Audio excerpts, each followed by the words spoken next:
कि आप अपने पुराने किसी मालिक से रब्ता करें और वीजा जो है उसकी बुनियाद पर आप तशरीफ लाएं। अभी से एडवांस में आपको खुशामदीद कहेंगे, वेलकम कहेंगे। तो वीजे के साथ ये भी हदायत करता चलो कि इस्लामाबाद में ग्रीक एम्बेसी के सामने घूमने वाले एजेंटों से बच के रहना है, खुद करना है, जो कुछ करना है मेरे साथ रब्ता रखना है। मेरे बच्चों, दिया जलाते जाएं, रोशनी बनते जाएं, इस जुल्म के, जबर के, बेशर्मी के, रिश्वत के सिस्टम को ललकारते जाएं। नहीं लड़ सकते ना लड़े, लेकिन खुद रिश्वत देने वाले ना बने। रिश्वत देने वाले भी उस सिस्टम को मजबूत कर रहे हैं और उतने ही गुनाहगार है जितना गुनाहगार वो रिश्वत लेने वाला है, क्योंकि ये तशरीह है, वजाहत है। अच्छा, असगर जट साहब हैं, जट साहब खुशामदीद कहते हैं जिनके 7 साल वाले पेपर रिजेक्ट हुए हैं वो कितनी देर में अप्लाई कर सकते हैं। अच्छा जट साहब, इसमें 2-3 कंडीशंस होती हैं। एक तो पहली कंडीशन ये होती है कि आपने जो एप्लीकेशन की थी रिजेक्शन के बाद वो आपको थेरेपिया के लिए 15 दिन का टाइम देते हैं।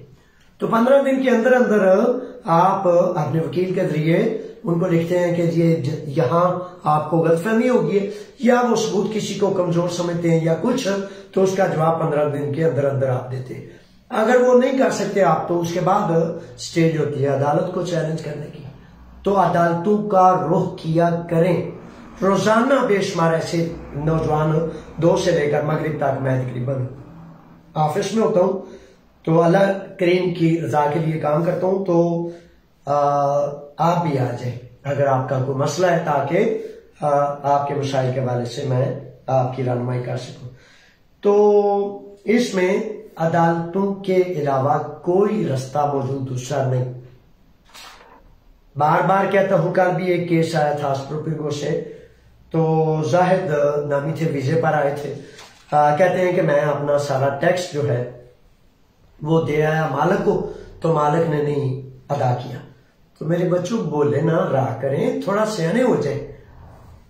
मालिक को दे आए हैं तो मालिक ने आपके पेपर भी कटवा दिए पीछे से या मामला कर दिए, तो पेपर कटे हुए भी तकरीबन 1 साल गुजर गया और 1 साल के बाद आप ऐसा ना किया करें। जाहिद के हवाले से एक नुकता ऐसा था कि जाहिद के अब भी एनसी मास लाग रहे हैं, काम जारी है। तो इस सूरत में जब आपके एनसी में लाग रहे हो, मामला जारी हो, तो फिर भी दस्तक जरूर दिया करें अदालत को, यानी वकील। और वकील में वो वकील करना होता है, यानी कि हड्डी का डॉक्टर दिल का ऑपरेशन नहीं करता। आंखें, नाक, कान, गला, इनके मतलब वो नहीं जानता। तो अक्सर बेशतर ऐसे होता है कि आप लॉजिस्टिक को वकील का काम दे देते हैं, वकील को लॉजिस्टिक का दे देते हैं। तो मेरे बच्चों, इन चीजों का ख्याल किया करें। जब ख्याल नहीं करेंगे तो वो कस्टमर समझ के कहेगा मेरा 400-500 यूरो आया हुआ है, तो मैं खामखा दूसरे की तरफ आपको रेफर क्यों करूं। अस्पताल में जब आप जाते हैं ना, तो पैथोलॉगो से एक डॉक्टर का नाम होता है। तो पैथोलॉगो आपकी बीमारी, आपके मर्ज को देखता है और मर्ज को देखने के बाद कहता है कि ये फलां डॉक्टर के पास जाएगा, ये उसका काम है और वो इसको ऑपरेट करेगा। तो पैथोलॉगो समझ के मेरे पास आ जाया करें कि ये मामला क्या है, इसकी सिमत क्या है, मैं क्या करूं। फौरी तौर पर उस वक्त किया करें। और अक्सर बेशतर नौजवान शहजादे जब सब कुछ खराब कर बैठते हैं तो फिर आ जाते हैं मशवरा करने, वो सर जी हो गया तो उनकी करा। जब आपने साइन भी कर दिए, जब आपने 3-4-6 माह भी गुजार दिए, सब कुछ जो करने वाला था खराब आपने कर दिया, तो आप मशवरा लेने आए हो। मशवरा उस वक्त लेते हैं जब काम करने से कबल, फैसला करने से कबल। कल एक बच्चा कृति से फोन करता है कि सर जी मेरे पास असाइलम का कार्ड था, तो कल मेरा इंटरव्यू है। तो मैंने सुना है कि फौरन जवाब कर देते हैं, तो अब मैं क्या करूं। मैंने 5-7-8 मिनट उसको बात समझाई, तो समझने के बाद कहता है अच्छा फिर मुझे ये भी तो बताएं ना कि अब मैं करना क्या है। मेरे बच्चों, बात हकीकतन एक बड़ी चीज होती है, लेकिन बराए मेहरबानी अगर आपका असाइलम है, असाइलम के साथ लीगल पेपर है, एपीमग्रोन है, कोई भी मामला है, कम से कम 3 माह कबल उसकी मुद्दत मियाद खत्म होने से कम 3 माह कबल जो है उसके बारे में रिसर्च शुरू किया करें कि ये मेरी मुद्दत मियाद खत्म होने वाली है, अब मैंने क्या करना है। आखिरी दिन, हफ्ते की शाम, कल इतवार है, कोई वकील नहीं मिलना, कहते हैं जुवेल साहब हम कुछ करोगे। जुवेल साहब भी कर लें, तुसी भी कर लो। मेरे बच्चे, जब हर चीज बिल्कुल गलत टाइम पे आपने जहमत की है तो उस वक्त क्या हो सकता है, तो इस तरह ना किया करें। मैनेज करें, मैनेज। दुनिया में कौमें मैनेज करती हैं कि 100 साल बाद, 1000 साल बाद हमने क्या करना है। ये यहूदी कहते हैं कि इन्होंने कई हजार साल पहले तय किया था कि यहां हमने ग्रेटर इसराइल बनाना है। किस तरह मुसलमानों के जर्नैलों को काबू करना है, उनको ऐसे करा के, उनको नशे लगा के, मौज मेले के, अयाशियों के, ऑस्ट्रेलिया में जनाब ले लो, एक आयरलैंड, फलां जगह ले लो, हमने कौन सा अपने वतन में रहना है, बाहर ही जाना है। 10 बिलियन 10 ट्रिलियन यूरोस हैं। उन्होंने आपके हर बड़े को अयाशी बदमाशी के नशे में डबो के ना, वो बेचारे, उनको नहीं पता खड़े कहां होना है, जाना किधर है, तो वो प्राइम मिनिस्टर को बना हुआ है, कोई जनरल साहब बने हुए, कोई कुछ, तो काम वो उनके लिए करे और मुतमईन होकर। ये बड़े सारे बच्चे फिलासफर, दुनियादार, दुनिया की अयाशी और मौज और मेला और 2 टके पर मर जाने वाले जो हैं वो फिलासफर बन गए। वो यहूदी ने कहा था कि आपको हंसाएंगे, इजाजत देंगे हंसने की तो आप हंसेंगे, रुलाएंगे तो रोएंगे। और हकीकत है कि थोड़ा सा अगर ऑब्जर्वेशन अपनी को ठीक करें तो जो वो बदमाश इस वक्त चाहते हैं वही दुनिया कर रही है। 2 साल से कर रहे थे ना, जुल्म, जबर, कत्लो गारत। फलस्तीनी जिंदाबाद है क्योंकि वो अपने क़याम पर खड़े हैं और अल्लाह ताला उनकी ये आजमाइशें दूर फरमाए अपनी जनाब से। हमें भी ये शर्में गैरतें अता फरमाए और उनको भी ये जुर्तें अता फरमाए कि उनको आजादी नसीब हो। लेकिन इम्तिहान इर्द गिर्द दुनिया का, मिस्र का, इर्द गिर्द अरब दुनिया का, फिर आगे जाकर मेरा आपका पाकिस्तान का, दुनिया में जो ला इलाहा इल्लल्लाह पढ़ते हैं उनका इम्तिहान। और सारे के सारे इम्तिहान में मनफी 0 नंबर भी नहीं लिया, मनफी में। यानी कि इस्राएली यहूदियों के लिए काम कर रहे हैं, कोई तजारत कर रहा है, कोई कुछ कर रहा है, कोई कुछ कर रहा है। तो इस तरह फिर आप कम से कम अपने लिए तो थोड़ा सा मनसूबा बना लें। अगर बड़े मनसूबे नहीं बन सकते तो अपने लिए तो बना लें। बहरहाल आता हूं जी इस तरफ। अच्छा जी, इसके बाद असगर डर साहब का सवाल ले लिया। इसके बाद चौधरी नूर है। चौधरी नूर कहते हैं काम जजीरे पर कर रहा हूं और पेपर अथीना के, सिमोलियो कहाँ का लगाना चाहिए। अच्छा मेरे शहजादों, ये बड़ी तवज्जो से बात सुन लें। जहां आप काम कर रहे हैं वहां के पेपर, वहां का पेरिफेरिया, वहां के मामलात आपने 100% दुरुस्त लगाने हैं। अपने साथ चीटिंग ना करें, धोखा अपने आप को ना दें। फॉर एग्जाम्पल, आप एथन में थे, पेपर्स आपने एथन में जमा करा दिए, ओरिजिनल है, ठीक है, दुरुस्त है। लेकिन अगर आप रहते जजीरे में हैं और पेपर एथन में जमा कराए हैं, या रहते एथन में हैं पेपर जाके किसी जजीरे में कराए तो गलत है। फॉर एग्जाम्पल, आप एथन में रहते थे तो आपने पेपर जमा करा दिए, उसके बाद आपका काम आपको जजीरे में मिल गया, आप जजीरे पे चले गए, आप वहां के ही कागजात आप देंगे, ठीक है, क्योंकि आपका मोबाइल ऑनलाइन सिस्टम साबित करता है आप कहां हैं। इसलिए बराए मेहरबानी, अगर अल्लाह और अल्लाह के रसूल के हुक्म के मुताबिक सच बोलना समझ नहीं आता तो कम से कम वो जो कैमरे लगे हुए हैं ना ऑनलाइन सिस्टम के, उनसे डर के अपने आप को नुकसान से बचाने के लिए वो कर लें जो सिस्टम आपसे कराना चाहता है। तो सिस्टम चाहता है कि आप सिस्टम को अगर चीट करेंगे तो वो आपको सजा देगा, तो उन सजाओं से बच जाएं। वहां के लगाएं जहां आप रह रहे हैं। जिसमें मुगलजादा है, मुगलजादा कहते हैं सर पेरिफेरिया के बारे में कोई मालूमात है।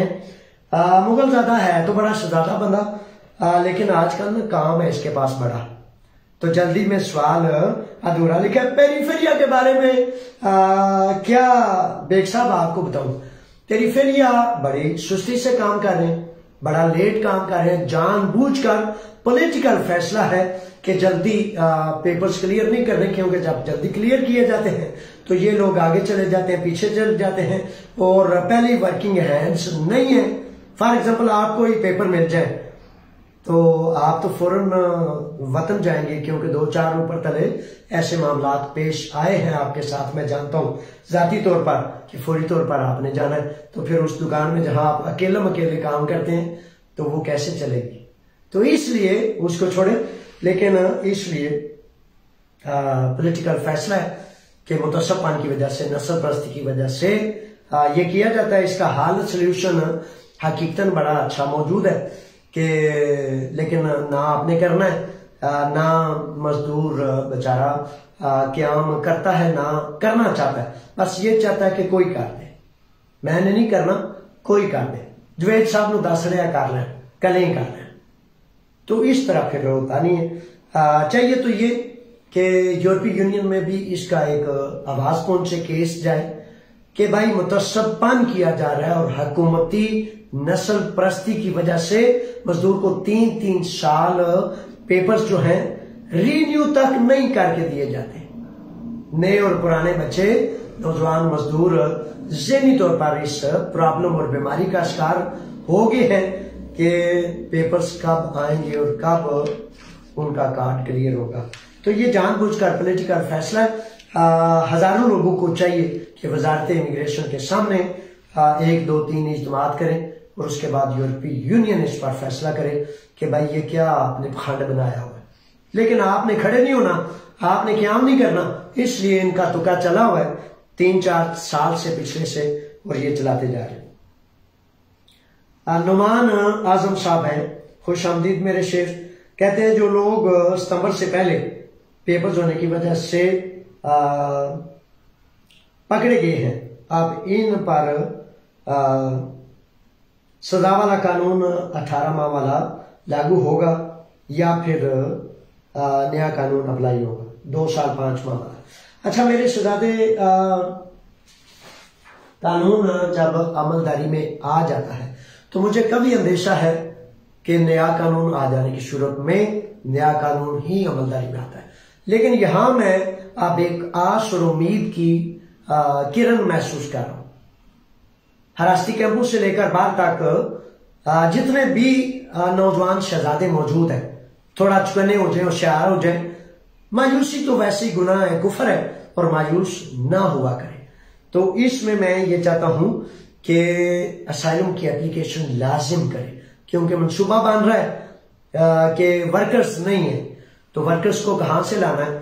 तो हम बाहर से आवाज उठाएं, कैंपू वाले अंदर से अपने जो है वो असाइलम के केसेस करें, ताकि हम कहें कि ये हमारे बच्चे, हमारे शहजादे जो कैंपू में तुमने बंद किए हैं, जिनका कोई जुर्म नहीं, पेपर्स नहीं है, तो इनको आजाद करो, ताकि खेत खलियान से लेकर फैक्ट्री तक, टूरिज्म और कंस्ट्रक्शन तक मजदूर जो है वो यूनान को तामीर करे और इज्जत आबरू से रोजी रिस्क भी खाए और मजदूरों की जो है वो डिमांड भी पूरी हो। तो इस तरह क्याम करना ये मैं समझता हूं कि बड़ा मुनासिब है। अच्छा कोई सवाल अगर आ गए हैं तो मुझे दे, वरना ये पहले वाले सवाल है तो इनको ले लेते हैं। अच्छा सैफ आलम तशरीफ लाए हैं। सैफ आलम लिखते हैं कि will those documents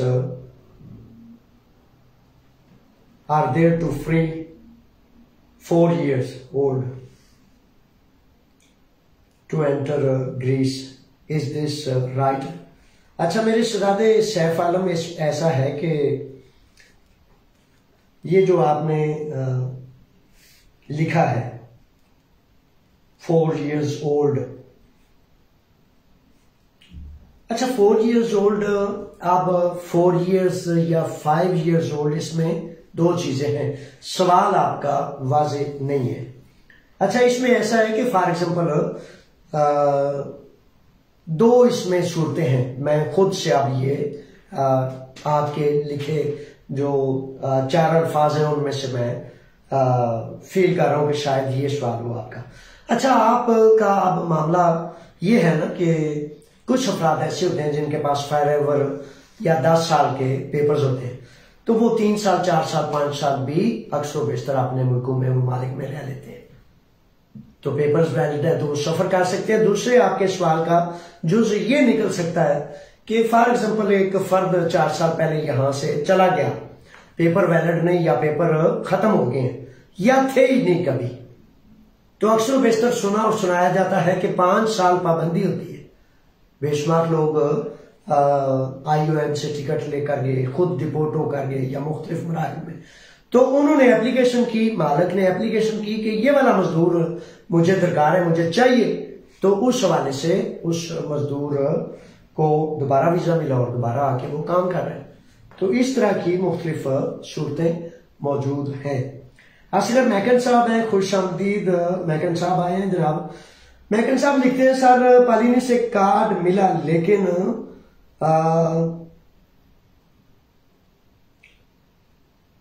AP Macron अब दोबारा जमा करवाना चाहिए, फिंगर दे दिए, बस पूछना था कि अब कितना टाइम लगेगा, एक्सपायर हुआ है।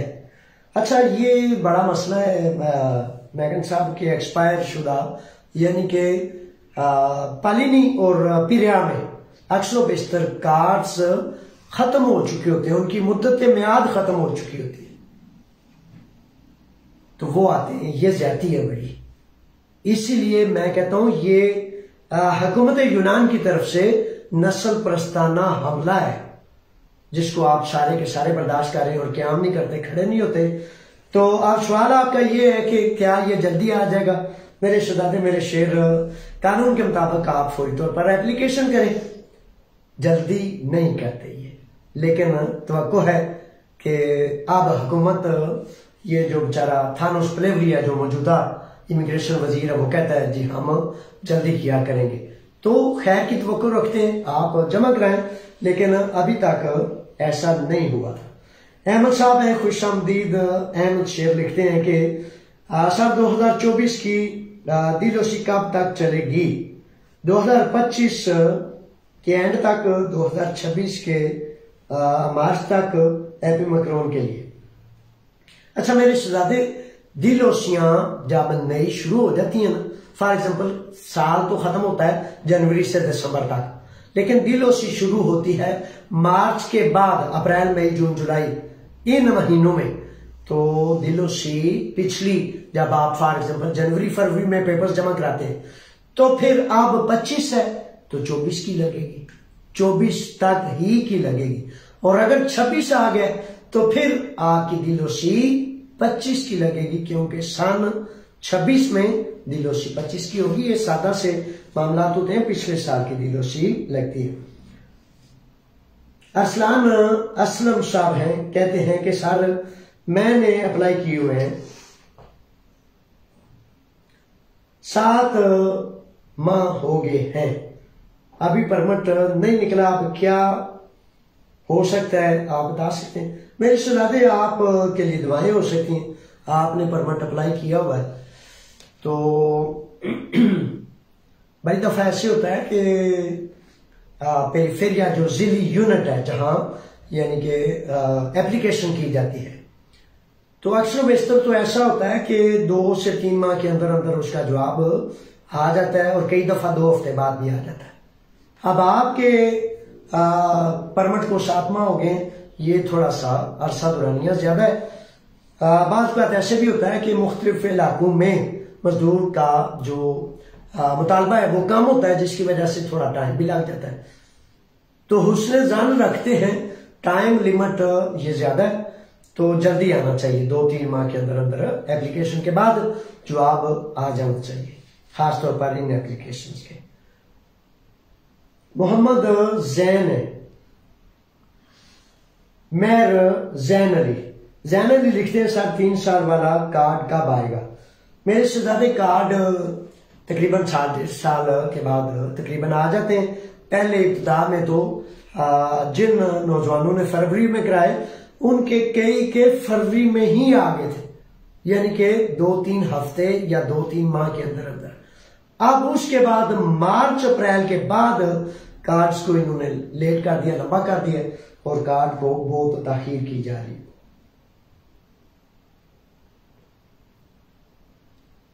अच्छा जी, सलाम है, दुआएं हैं शानी मलिक साहब की तरफ से। और शानी कहते हैं कि कोई काम नहीं है, कोई सवाल भी नहीं है, तो सलाम के लिए हाजिर हूं। शानी, ये सबसे ज्यादा अहम काम होता है, एक दूसरे के लिए एहसास करना और एक दूसरे की खैर के लिए दुआएं मांगनी। मेरी भी ढेर सारी दुआएं हैं आपके लिए, काम भी हैं बड़े मुझसे, मुझे आपसे और नौजवानों से तो काम लेने हैं ना। और यकीन करें कि नौजवान हमारी रोशनियां हैं। हजारों में से सिर्फ 100 भी नहीं, 50 भी नहीं, 10 नौजवान रोशन हो जाएं तो मैं समझता हूं कि कौमों के लिए रोशनी और रास्ता बन जाते हैं। शाद रहे, आबाद रहे, चमके और रोशन हो। अच्छा जी, सवाल है शाहीन साहब की तरफ से कि कहते हैं कि क्या ग्रीस के कार्ड पर पाकिस्तान से वापसी पर ऑफलोड कर लेते हैं? ये पहले वाले जो प्रोग्राम है उनके नीचे सवाल था। मेरे बच्चे, जब आप पाकिस्तान से या अपने मुल्क से, ममालिक से वापस यूनान आ रहे हैं तो आपको क्यों ऑफलोड कर लेते हैं? कुछ केसेस में ऐसे हो जाता है, फॉर एग्जाम्पल कोई अदालत थी, कोई मामला था, कोई ऑब्जेक्शन था, तो कई दफा ऐसे होता है कि आपको रोका जाता है चेक एंड बैलेंस के लिए। तो उस चेक एंड बैलेंस में जो ही पेरिफेरिया से या मुतलका पुलिस स्टेशन से या मुतलका महकमे से आपकी फैक्स, आपका जवाब आ जाता है, वो आपसे माजरत करते हैं, जी ठीक है आपकी फैक्स आ गई, आप जाए। तो इस तरह हो जाता है, ठीक है, कोई मसला नहीं है। लेकिन आप खुद ये जान लिया करें कि आपके मुतल्लिक अगर कोई मसला हो तो आपने वकील से रजू करके, डिस्कस करके उसके बाद सफर किया करें। उसके बाद सवाल है जी, मेरे पेपर रिजेक्ट हो गए हैं, क्या अदालत काम हो जाएगा? मुझ पर बैन नहीं लगा। मेरे से दादो, ये जो आपका सवाल होता है ना कि क्या हो जाएगा, फॉर एग्जाम्पल मैं कहता हूं जी हो जाएगा, इंशाल्लाह हो जाएगा, तो ये ना कोई जवाब है ना कोई ये सवाल है। हो तब जाएगा, वो कहते हैं माली दा कम पानी देना, पर मशका पावे, ते मालिक दा कम फल फूल लाना, लावे या ना लावे। मेरे बच्चों, आपका काम है पूरे यकीन से, पूरे ईमान से, कोई कसर नहीं छोड़नी। आपने काम के लिए वकील से रजू करें और करने वाले सारे जायज दुरुस्त काम करके फिर यकीन करेंगे इंशाल्लाह फजल ताला करके ही छोड़ूंगा। ये डिटर्मिनेशन इतनी बड़ी ताकत है, अल्लाह को हाजिर नाज़िर जान के मैं कहता हूं कि बड़ी दफा आप देखें कि कोई सबब नहीं, कोई जरिया नहीं, मैं भी नातवा हूं, कमजोर हूं, लिस्सा हूं, कभी पुख्ता इरादा करके अल्लाह पर तवक्कुल करके देखें। यकीन करें कि ये जो इंसान की शख्सियत है ना, खुदा उस मेहरबान ने बनाया ऐसा इंसान, बड़ा कमाल तख्लीक किया है, बड़ा कमाल तख्लीक किया मालिक ने इंसान को। तो वो फिर इर्द गिर्द की चीजें ऐसे उसके रास्ते का ज्यादा सफर बनती जाती है। मुकद्दर और नसीब जो है दुआओं से, वो कहते हैं कि वो उस तरफ ले जाता है आपको जहां आपका खैर हो। तो इसलिए बहुत डिटरमिन होकर, बहुत पुख्ता इरादा करके अपने कामों पर जुट जाया करे, चे जाए कि ये कोई बड़ी बात नहीं। बड़ा काम ये है कि जहां आपके लिए आजमाइश है, कुर्बानी है, मुसीबत है, तंगी है, तकलीफ है, आपका भी काम नहीं और दूसरे के लिए आप काम कर रहे हैं, सच के लिए आप काम कर रहे हैं, आप अपनी इज्जत के लिए नहीं। बड़े काम तो ये है। तो अपना भी ना करे बंदा, अपने में भी उसको डाइयां देनी पड़े, वो खलो जा, तेरी मेहरबानी, खलोवेदा ते काम होवेदा। ऐसे ना किया करें, आप शेर बबर बच्चे हमारे। अच्छा जी, इसके बाद ये अगर गलती नहीं कर रहा तो सबा लिखा हुआ है। आगे सवाल है, सर फैमिली को नहीं बुला सकते, खामन के पास लीगल पेपर्स हैं और 20 साल से यूनान है। अच्छा मेरे बच्चे, मेरे शहजादे, ऐसा है कि फैमिलीज के हवाले से पहले तो कवायद और ज़वाबित हैं, यानी कि सालाना आमदन इतनी होनी चाहिए, घर इतना होना चाहिए, मुख्तलिफ चीज़ें तकाज़े। तो वो हमारी बेटियां, हमारी वो शहजादियां जो शादीशुदा हैं, यकीनन एक इंसान का घर बसाने का, शादी करने का मकसद और महवर ये होता है कि इकट्ठे रहे, बच्चों के साथ रहे। अब परदेश एक बड़ी सहूलत का भी नाम होता है और बड़ी मुसीबत और आजमाइश का भी। बड़ी दफा जो है ऐन मुमकिन है कि आपके साथी हर किस्म के पापड़ बेल चुके हों कि किसी तरह से उनके बच्चे उनके पास आ जाए, उनकी बीवी आ जाए। लेकिन बड़ी दफा यूनान में ये बड़ा मुश्किल और कठिन रहा है। तो आप राय मेहरबानी जरूर ऐसा करें कि उन्हें मेरे पास भेजें, तो मैं उनका मामला सुनूं, केस सुनूं।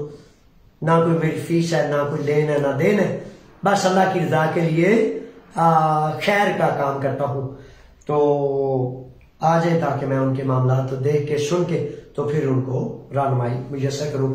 आप जो है, चूंकि पिछले 6 माह से, अमलन तो 2 माह ही हुए, तो पिछले माह से ये पॉलिसी है, दोबारा सुन लें, तवज्जो से सुन लें, बड़ी खास है कि लीगल वे से फैमिलीज को लाना, मजदूर को लाना, तालीमी वीजों पर आना, जॉब्स, जो पढ़े लिखे बच्चे हैं, बच्चियां हैं, ऑनलाइन जॉब्स को अप्लाई करें। अगर आपने तालीमी वीजा भी लेना है तब भी जॉब अप्लाई करें, ताकि जॉब पर जब आप आ जाएंगे तो लीगल भी होंगे और फिर आप अपनी तालीम भी कर सकेंगे और अर्निंग भी कर सकेंगे। ऑनलाइन जॉब्स की एप्लीकेशन करें, बड़ी बड़ी अच्छी कंपनियों में। मेरिट मेयार पैमाना अपना बड़ा लो ना रखा करें, नहीं मिलता काम ना मिले, लेकिन ऐसे करके सोना तो देखा करे ना। हर वक्त ऐसे ही किए रखना, ये कोई मतलब इतना मुनासिब मामला नहीं है।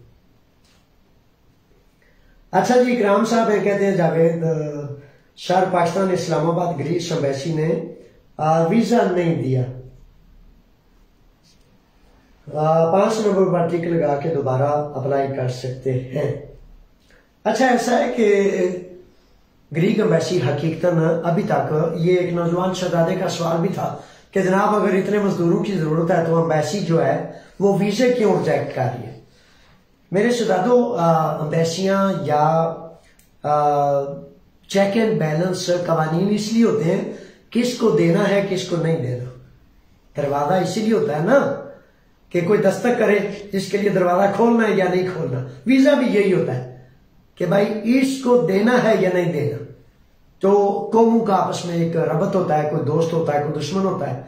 तो इसलिए कौमें फिर फैसले करती हैं कि कौन सी कौम को वीजा देना है, कौन की कौम को नहीं देना। तो अक्सर बेशतर वीजे मेरे जाती तजर्बे की बुनियाद पर वहां रिजेक्ट हो जाते हैं जहां एजेंट दखल करते हैं, जहां आप पैसे देकर वीजा लेते हैं, पैसे देकर आप जो है एजेंट करके टाइम लेते हैं। तो उन चीजों की वजह से जब उन तक खबर पहुंचती है तो वो फिर वीजे को रिजेक्ट कर देते हैं, कहते हैं कि ना इसका मालिक ओरिजिनल है और ना ही इसका दूसरा रास्ता दुरुस्त है। तो रिश्वत के लेन देन से सारी दुनिया जान छुड़ाती है, सिर्फ मेरे वतन में रिश्वत जिंदाबाद है। कानून सबसे मजबूत तरीन रिश्वत का ही है, बाकी सारे बस नाम के ही है। ठीक है, और तो और हिसाब लगाएं कि आप कत्ल कर दें, आप कुछ भी करें, रिश्वत है तो खैर ये आप बाइज्जत हैं। रिश्वत नहीं, आप गद्दार भी हैं मुल्क के और आप पर 100 और इल्जाम भी है। ये है सिस्टम गंद का, जलालत का, कमीनगी का। और फिर भी बड़े लोग इस सिस्टम गंद के, वो जो अब क्या कहूं, गटर जो बह रहा है उसके नीचे अपना सर दे के कहते हैं ना तो ही ना, मैं भी कुछ ले रहा। तो उससे बचना होता है मेरे बच्चों, खुदा की कसम हो। मैं जब ये बातें देखता हूं ना तो दूर से घिन आती है, बदबू आती है। लेकिन आप सोचते होंगे उन लोगों को तो मजा आता है। मजा आता है जब गूंगा, बहरा, अंधा हो, महसूस कर सकने की हिस्स भी ना हो। तकब्बर पता है किसे कहते हैं? तकब्बर की बड़ी खूबसूरत डेफिनेशन मैंने कुछ देर कबल रिसर्च कर रहा था तो मिली कि हक सच पूरे का पूरा आपके सामने पूरी रोशन दलील से मौजूद हो, यानी कि अल्लाह का हुक्म, अल्लाह के रसूल का हुक्म, उसके बाद भी उसको ना मानना, ये गुरूर है, तकब्बुर है। तो गुरूर और तकब्बुर अल्लाह को हरगिज़ पसंद नहीं। तो जलीली होना है फिर उन लोगों ने जो गंद में भी हो और अकड़े हुए भी हो। आप मुरीद के में जो जुल्म और ज्यादतियां हुई, या फलस्तीन में गजा में मामलात हुए, तो हजारों नहीं लाखों बच्चे तुफ है उन पर कि वो कह रहे हैं कि देखें जी अब अमन हो गया, ये हो गया। वो जलील दहशत गर्द वो जो अपनी किताब पर ईमान रखता है लेकिन आपको फिक्र की दावत दे रहा है कि आप अपनी किताब जिसको कुरान कहते हैं उस पर यकीन क्यों नहीं करते। वो यकीन कर रहा है और आपको कह रहा है कि आप क्यों नहीं करते। 4 टकों की लालच में फिर कहते हैं जी वो ये हो गया, वो हो गया। वो दगा था, फरेब था, मकर था और लालची कमीनों को दुनिया के सामने लाकर फेंकने का मामला था उनका कि ये हुक्मरान समझते हो, ये जलील है, कमीने हैं, ये मेरी खरीदी हुई भेड़े, बकरियां और कुत्ते हैं। उसने आपको दिखाना था कि आपके हुक्मरानों की औकात क्या है। टके टके पर बिकने वाले जो हैं, तो वो तो दहशतगर्दी भी कर रहा है, कत्लो गारत भी कर रहा है। कोई जनाब ना दुनिया का कोई फैसला मानता है, ना यूएनओ का, ना किसी का। आपके हुक्मरानों के उसने मानने हैं जो बिके हुए भेड़ बकरियां आफरीन है। फिर आप उन बिकी हुई भेड़ बकरियों के जो है वो लिए काम करते हैं ताकि आपके 4 दिन अच्छे गुजर जाए। रोजे क़यामत भी सजनी है मेरे बच्चों, रोजे क़यामत भी सजनी है। अस्तगफिरुल्लाह हिफ्ज़। अच्छा जी, ये एक सवाल है कि मेरे पास, ये शमीर है और शमीर कहते हैं कि मेरे पास 10 साल के कार्ड है, क्या मुझे ज़बान के सर्टिफिकेट की ज़रूरत है? मेरे शहजादे ज़बान ज़रूर सीखें, ज़ुबान के सर्टिफिकेट को ज़रूर हासिल करें। 12 साल के कानून में वैसे ये है कि कोई फर्द 10 साल से ज़्यादा अरसा मुकम्मल लीगल हो तो उसके लिए गुंजाइश का कानून ने एक पैराग्राफ में जिक्र किया था। लेकिन मैं फिर भी कहता हूं कि जुबान की चूंकि 10,000 फायदे हैं, अच्छाइयां हैं, खूबियां हैं, तो उसको सीख लें, ले लें। वो आपके लिए इब्हाम से बाहर निकलने का रास्ता है। 3 साल से 7 साल वाले पेपर जमा करवाए थे, फिर कैंसिल करवा दिए थे। आप दोबारा जमा करवाएं तो कोई मसला तो नहीं होगा। मेरे बच्चे आप कैसे कराएंगे? फॉर एग्जाम्पल आपके 7 साल के थे, 3 साल वाले वो भी कैंसिल कर दिए, तो अब तो कानून ही कोई नहीं, मसला कौन सा होना है। अगर आपने 7 साल से कैंसिल करा के 3 साल में कन्वर्ट करवाए और वो चल रहे हैं तो फिर कोई नहीं मसला। और कन्वर्ट करवा कर अगर फिर कैंसिल कर दिए या रोक दिए तो फिर मसला ही मसला है, क्योंकि कानून मौजूद नहीं। रहमान हनीफ साहब कहते हैं सर पारातासी, ये वो सवाल है जिसका मैं इंतजार कर रहा था और शाबाश आपने किया। ये आप इस मौके का सवाल है। पारातासी 2026 के मुताल्लिक कुछ बताएं। यूनान में रहना आपने ऊपर जुर्म है। नदीम क्यूम साहब लिखते हैं। अच्छा क्यूम साहब, आपका भी सवाल बड़ा अच्छा है। अच्छा, पहले पारातासी के हवाले से बताता चलूं कि पारातासी जो है बड़ी तवज्जो से सुनने, ये भी बड़ा खास नुक्ता है कि पारातासी हर साल उन अफराद के लिए की जाती होती है जिनके पास विव्योशी होती है, मुकम्मल विव्योशी। कानून में उसे बड़े विव्योशी कहते हैं, ठीक है। अच्छा, ये होती है दिसंबर के दूसरे हफ्ते, तीसरे हफ्ते और 31 दिसंबर से कबल। अभी नहीं हुई, दिसंबर में जाके होती है, ठीक है। और जिन नौजवानों ने बहुत ज्यादा सवालात ऐसे हैं, और ये खास नुकता है कि बेशुमार नौजवान ये सवाल करते हैं, जी मैंने अब जाना है तो क्या मैं जो है वो दिसंबर से कबल वापस आऊंगा या मैं रह सकता हूं। मेरे शहजादों, मेरे शेरों, गुजारिश ये है, अगर आपके पास विवेसी है तो फिर जाने से कबल, अगर जाना आपका लाजिम है तो फिर जाने से कबल 31 दिसंबर से कबल आप अपनी टिकट वापसी की लाजमी बुक करवा लें, उसको कंफर्म कर लें, ठीक है। अगर एक्सटेंशन हो जाए तो आप अपनी टिकट को बढ़ा लेना, अगर एक्सटेंशन ना हो तो उन दिनों में टिकट अरेंज करना मुश्किल होता है। ज्यादा बेहतर यह है कि अगर आप जनवरी में जाएं ताकि ये पारातासी वगैरह के हवाले से मामला जो है उनकी कोई आपको फिक्र ही ना रहे। हर साल हो जाती है और इस साल भी हो जाएगी, लेकिन 1-2 साल ऐसे हुआ था कि पारातासी होने में हुकूमत ने ताखीर कर दी या वजीर साहब भूल गए, तो उनके भूलने की वजह से सैकड़ों लोग अपने अपने मुल्कों में बहुत ज्यादा दुख रंज से गुजरे और 6 माह 7 माह तक वो बेचारे वहां खज्जल ख्वार होते रहे। तो इन सारी चीजों से बचाने के लिए बड़ा लाजिम है, बड़ा जरूरी है कि पारातासी के हवाले से तमाम वो अफराद जिनके पास विवेसी है वो जरूर इसको मद्देनजर रखें और अपना सफर प्लान उसके मुताबिक करें। अच्छा, कयूम साहब ये जो लिखते हैं यूनान में रहना आपने ऊपर जुल्म है। अच्छा, ये कयूम साहब आपकी राय, आपका फिक्रा है, मुझे इसका एहतराम है। तो मैं ये समझता हूं कि अब जो लोग अक्सर बेशतर आगे जाना चाहते हैं, मैं अल्लाह को हाजिर और नाजिर जानकर ये राय देता हूं कि बेशुमार लोग अपनी मुख्तलिफ मजबूरियों की वजह से, फैमिली की वजह से आगे चले गए। तो अब तजिया 1 मिनट का मैं करने लगा हूं कि बेशुमार लोग उनमें से मजबूर और बेबस होकर लुट लुटा के वापस यूनान आ रहे हैं। देखना यह होता है कि आपके सामने एक केस है या 1000 केस है। अगर एक केस है तो ऐन मुमकिन है आप मुकम्मल सच बोल रहे हो, मुकम्मल ठीक कह रहे हो, पूरा एहतराम के साथ ये मामला मेरा। बेशुमार लोग, जैसा कि आपको पता है कि आज से 5-6 साल 10 साल कबल स्वीडन का सफर शुरू हुआ था, बाद में पुर्तगाल का, मुख्तलिफ ममालिक का। तो स्वीडन से बेशुमार फैमिलियां ऐसी वापस आ चुकी हैं क्योंकि वो स्कूलों में बच्चों को अगर बच्चा छोटी सी भी शिकायत करता है ना कि मेरे वालिद ने, वालदा ने या इस तरह मुझे कहा है कि फलां बाहर सालगिरह में नहीं जाना, तो वो बच्चा ही छीन लेते हैं। तो बेशुमार फैमिलियां ऐसी भी हैं जो आधे बच्चे लुटवा कर, छिनवा कर, तो उन्होंने कहा है सारी फैमिली, सारा बच्चे छीन लेंगे।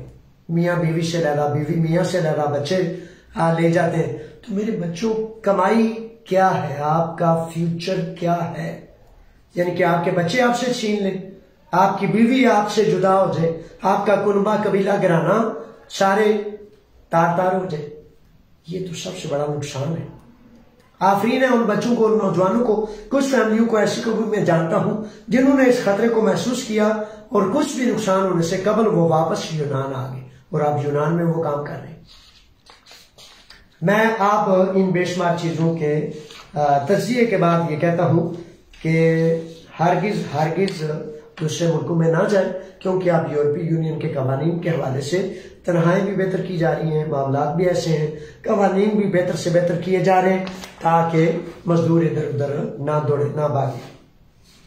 तो ये मामलात हैं।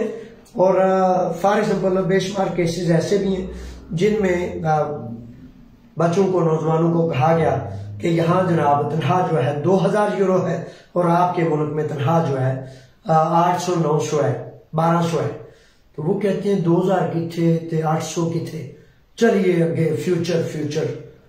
तो वो जब आगे जाते हैं तो आगे जाके तो वो 2-4 माह शर्मा शर्मी में कहते हैं यार होना है, लोग जुतियां मारन दे भाई, आगे मुंह काट के जिथे दी खोती उथे आ खलोती। तो इस तरह के मुख्तलिफ फिक्रे जिनसे बंदा शर्म करता है, कहते हैं अब मैं टिल लगाऊं, किसी तरह एडजस्ट हो जाऊं। तो 1-2 साल, कुछ माह वो ऐसे जोर लगाता है, उसके बाद भी वो तज्जिया करता है कि यहां मकान का रेंट जो है वो 700 यूरो है। तो बच बचा के खा पी के मुझे 1000 से वो बच जाता था जो 2000 में से नहीं बच रहा। बेशुमार लोग ऐसे भी हैं।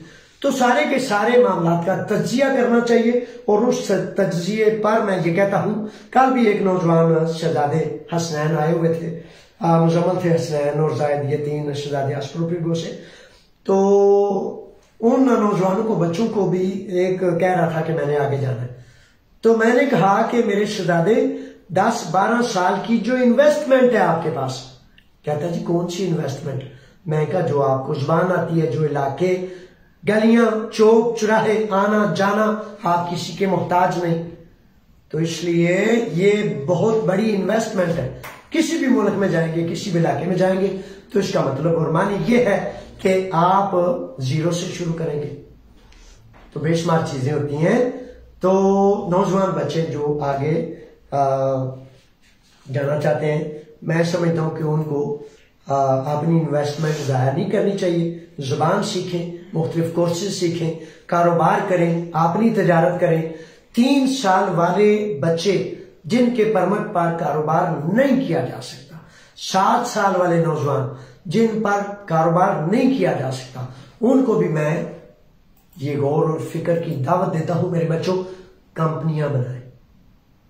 फॉर एग्जाम्पल एक बंदा 3 साल का या 7 साल का लीगल परमिट रखता है और ख्वाब देखता है कि मैंने दुकान करनी है, बिजनेस करना है, कारोबार करना है। तो कारोबार और बिजनेस करने के लिए अगर आप कंपनी बना लेंगे, उस कंपनी में 90% शेयर आपका होगा और किसी पुराने फर्द, किसी अभी मकरोन, किसी फारहमद, किसी 10 साल को शामिल कर लेंगे बराए नाम, आपकी कंपनी बन जाएगी और आप कारोबार शुरू कर सकेंगे। अपने ख्वाबों को बुलंद करें, अपनी कोशिशें और काविशें बढ़ाएं। अगले दिन पिछले कोई 3 माह कबल एक केस आया था अस्ट्रोपिगो में। तो देखना ये होता है कि आप किस एरिए में हैं और आप क्या कर सकते हैं। तो स्क्रैप का काम काफी है। तो एक मामला मेरे पास आया, तो वो कहते हैं कि हमने 35,000 यूरो से स्क्रैप का काम किया। तो 2 साल बाद तकरीबन 2 लाख यूरो का फायदा हुआ। तो कारोबार में तो ये 35,000 2 लाख बन सकता है, 1 लाख बन सकता है, 1.5 लाख बन सकता है। तो जॉब में तो ज्यादा से ज्यादा वो 10,000 20,000 ही बनेगा। तो इसलिए ये भी फार्मूला ज़हन में रखें कि पंजाबी में कहते हैं ना, पहला चट्टी ते फिर अट्टी। इस बात का भी जहन नशीन रखना है कि काम पहले बहुत ज्यादा तकाजा करता है, कुर्बानी मांगता है, मेहनत मांगता है, निरी चट्टी भी बन जाता है। तो इन सारी चीजों को मद्देनजर रख के फिर भी तजारत की तरफ आए। भेड़ बकरी का काम है बड़ा खूबसूरत, जमींदारी का काम है आदर से, इज्जत से। ये काम फॉर एग्जाम्पल छोटे छोटे हैं, लेकिन किसी जॉब से ये बादशाही के काम। फॉर एग्जाम्पल 1 मरबा जमीन आपने ठेका पर ले ली है, बड़ी आलीशान किस्म की आपने फार्मिंग की है, तो यकीन करें 10, 15, 20 लोग भी आप पर काम करेंगे। एक भेड़ बकरी का फार्म आपने बना लिया। हुकूमत यूनान भी मदद करती है और वो चाहते हैं कि ये जो डेयरी का काम है, मुख्तलिफ काम है, ये किए जाए। सिर्फ कुर्बानी के लिए एक हाथा लेकर आप 50 बकरे, छोटे बच्चे लेकर उनको परवरिश कर लें, तो सिर्फ और सिर्फ ये छोटा सा एक काम जो है 50,000 यूरो का आपको नफा दे सकता है। 100 बकरा इकट्ठा कर लें, मैं मुमकिन है 50,000 मैंने ज्यादा कर दिया हो, 20,000 ही कर लें। तो काम और तजारत की तरफ रुजू करें। अच्छा जी, सजावल साहब है, सजावल साहब खुश आमदीद। कहते हैं सर A2 के इम्तिहान कब हुए हैं और स्कूल कब खुले? स्कूल तो मेरे शहजादे खुले हुए, क्लासें जारी हैं मेरी इंफॉर्मेशन के मुताबिक। तो ये आप ना कभी कभी इन्फो टाइम ग्रीस, एक बड़ा प्यारा पेज पाकिस्तान कम्युनिटी का, यानी कि आपका अपना पेज है इन्फो टाइम ग्रीस, उस पे ना स्कूल्स की डिटेल, एड्रेस, हर चीज लिखी होती है पाकिस्तान कम्युनिटी के पेज पर भी। और अगर आप डायरेक्ट इसको लिख लेंगे infotimegreece.com। ठीक है, infotimegreece.com। ये पेज है बड़ा खूबसूरत, इस पे तहरीर होती है, ब्लॉग है, तो इस ब्लॉग पर जाकर इस तरह की बेहतरीन खबरें आप ले सकते हैं। अभी तक ऐलान नहीं हुआ तो अंदेशा है कि पता नहीं इस दफा करते भी हैं या नहीं। अच्छा जी, ये एक नाम अनास्तासिया लिखा हुआ है, आफ्ताब की तरफ से सलाम और दुआएं दी जा रही हैं। बहुत ज्यादा शुक्रिया, अल्लाह ताला आपको भी अपनी रहमतें अता फरमाए। अली शौकत गुमन साहब है, बड़ी मेहरबानी, शुक्रगुजार हूँ जी आपका। मेरे आप सलाम और दुआएं आपको। मनाफ साहब है, सर आपसे सवाल पूछना चाहता हूं कि कैसे राब्ता करूं, किससे राब्ता करना है मुझसे? व्हाट्सएप नंबर पे मैसेज भेज दें। जब मैं दफ्तर में होता हूं तो आपके मैसेज का जवाब देता हूं, तो तहरीर लिख दें, सवाल लिख दें, वॉइस मैसेज कर दें, तो राब्ता जनाब मैं तो हर वक्त आपके राब्ते में हूँ। 6943003600, तो ये व्हाट्सएप का नंबर है। ये भी तो राब्ता ही है ना आपसे, खुली कचहरी है ये। इस्माइल हैं और इस्माइल शहजादे लिखते हैं कि सर आईडी कार्ड फास्ट बनवाना चाहता हूँ, क्या करूं? अच्छा शहजादे, आईडी कार्ड फास्ट बनवाना चाहते हैं तो इस आईडी कार्ड यानी कि अपना शनाख्ती कार्ड बनवाना चाहते हैं, या अगर तो अपना है तो सफारतखाना पाकिस्तान से जो करेंगे, बेशुमार दुकानें हैं, ऑनलाइन सिस्टम है ये शनाख्ती कार्ड और पासपोर्ट का, तो उन नौजवानों से रजू करें तो इंशाल्लाह फजल ताला फास्ट ट्रैक पर वो आपकी एप्लीकेशन कर देंगे। इस तरह जनाब जल्दी जल्दी आपका आईडी कार्ड आ जाएगा।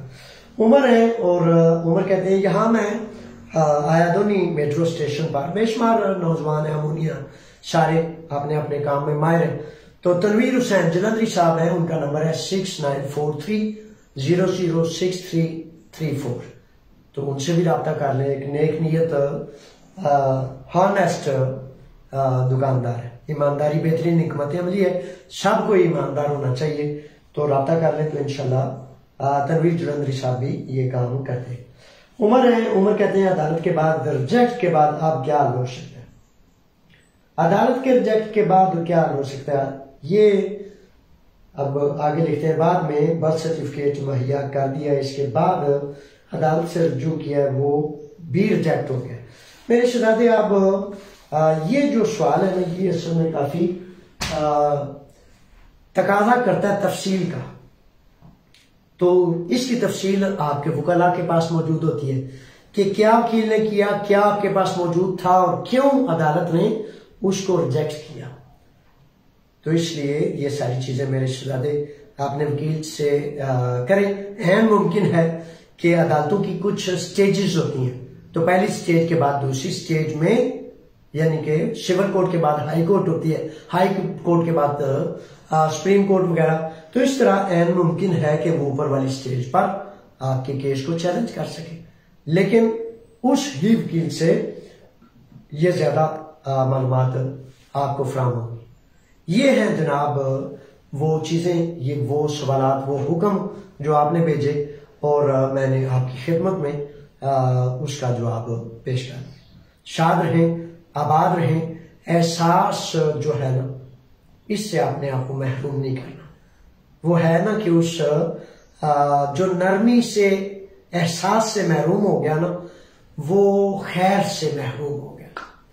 तो दूसरों की खिदमत के लिए चाहे आप पर इल्जाम लगे, तोहमतें लगे, एक बदनसीब बच्चा है, अन्ना है, उसको नेकी भी बुरी लगती है, तो बेचारे के लिए दुआई कर सकते हैं ना। तो नेकी करने का अगर जज्बा आपके अंदर है, एहसास और ये जो है ना सिला रहनी, नरमी, इसको कंट्रोल करके रखें, क्योंकि ये बहुत बड़ी दौलत है। फिर नेकी जो है आप कर सकेंगे। तो नेकी क्या होती है? बड़ी दफा ऐसे होता है नेकी करके आपको काली चिट्ठी पढ़ने लग जाती है, वो मैं तो नेकी की थी पर मेरे नाल को नहीं ना करता। ये नेकी शेकी नहीं होती, ये तजारत होती है। फिर दुकानदारी कर ले, फड़िए बन जाए। नेकी ये होती है कि अल्लाह की रजा के लिए किया है, अल्लाह से ही इसका मुआवजा लेना है। और अगर आपने उस बंदे से तलब कर लिया तो फिर अल्लाह से क्या बचा? कोई शय नहीं बची। इसलिए इन चीजों का ध्यान कर रखें। अल्लाह के ईमान में अल्लाह के राखे फी ईमान अल्लाह। अस्सलाम।